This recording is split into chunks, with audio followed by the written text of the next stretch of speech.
Saudari-saudaraku terkasih, kata-kata Yesus dalam Injil hari ini, "Lihat, aku mengutus kalian seperti domba ke tengah-tengah serigala."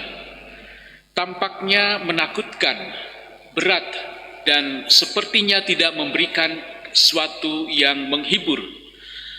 Siapa yang mau menjadi domba di antara serigala, diserahkan kepada orang kafir atau dibunuh oleh kerabatnya sendiri?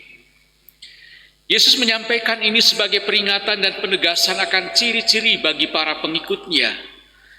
Pengikut-pengikutnya harus memiliki karakter seperti domba, bukan serigala.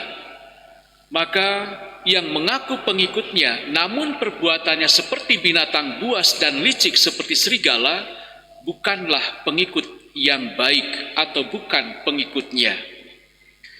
Domba seperti kita ketahui merupakan hewan yang lemah dan penurut. Mereka tidak memiliki pertahanan diri yang kuat, juga tidak mempunyai kecenderungan menyerang makhluk yang lain. Sebaliknya, domba justru menjadi sasaran binatang buas. Itu sebabnya mereka memerlukan gembala untuk menuntun dan melindungi mereka, yang akan mencari dan membawa mereka pulang jika mereka tersesat di jalan. Perumpamaan Yesus ini ditujukan kepada setiap orang yang mau mengikuti Dia dalam roh dan kebenaran. Maka kerendahan hati diperlukan untuk mengikuti Yesus, sehingga kita mengikutinya tanpa pembenaran diri, mengutuk orang lain yang tampaknya tidak mengikuti Yesus menurut standar pribadi kita. Dengan sakramen pembaptisan dan krisma atau penguatan yang kita terima, kita diutus sebagai murid Yesus. Identitas kita sebagai murid Yesus adalah identitas yang menjadi dewasa saat kita menemukan hati Yesus. Sementara kita pergi sebagai domba yang tidak bersalah di antara serigala. Kita tidak dikirim tanpa sumber daya.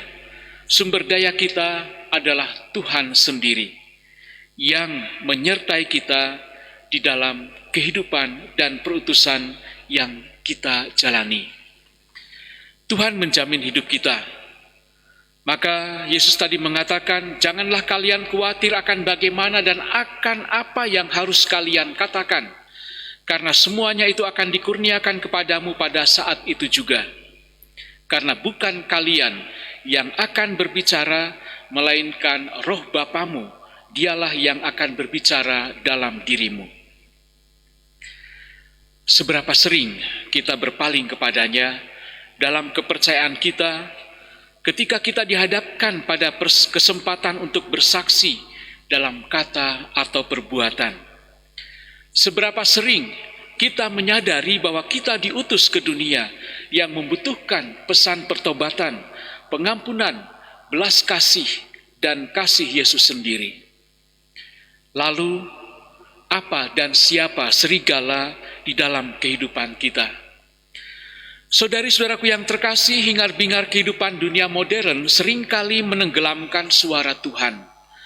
Media yang tidak dikelola dengan bijak seringkali menciptakan kecemasan, ketakutan, keputusasaan, dan perpecahan di antara sesama. Suara ejekan di antara teman atau keluarga yang tidak melihat tujuan dari relasi yang dibangun antara kita dengan Allah. Tuhan memanggil kita untuk menjadi saksi dalam situasi apapun yang kita alami. Kita selalu bisa mencoba membawa obat bagi yang terluka, bagi saudari-saudara kita yang sakit. Tetapi jika kita ditolak, Tuhan mengundang kita untuk mencari mereka yang akan menerimanya. Kita meninggalkan serigala yang tertutup dan terluka kepada belas kasihan Tuhan. Dalam bacaan pertama, Allah berjanji untuk menyertai Yakub dan keturunannya, bahwa keturunan Yakub akan menjadi bangsa yang besar dan bahwa mereka akan kembali ke Kanaan. Kita semua membutuhkan kepastian akan kasih, kepastian akan perhatian dan kehadiran Allah selama hidup di bumi ini, dan mengalami berbagai kesulitan dan keputusan yang tidak dapat dielakkan di dunia yang berdosa ini. Maka saudari-saudaraku yang terkasih, jikalau kita sungguh-sungguh berusaha mengikuti Tuhan, kita yakin Allah menegaskan kembali kasih dan bimbingannya di dalam kehidupan kita. Tuhan memberkati.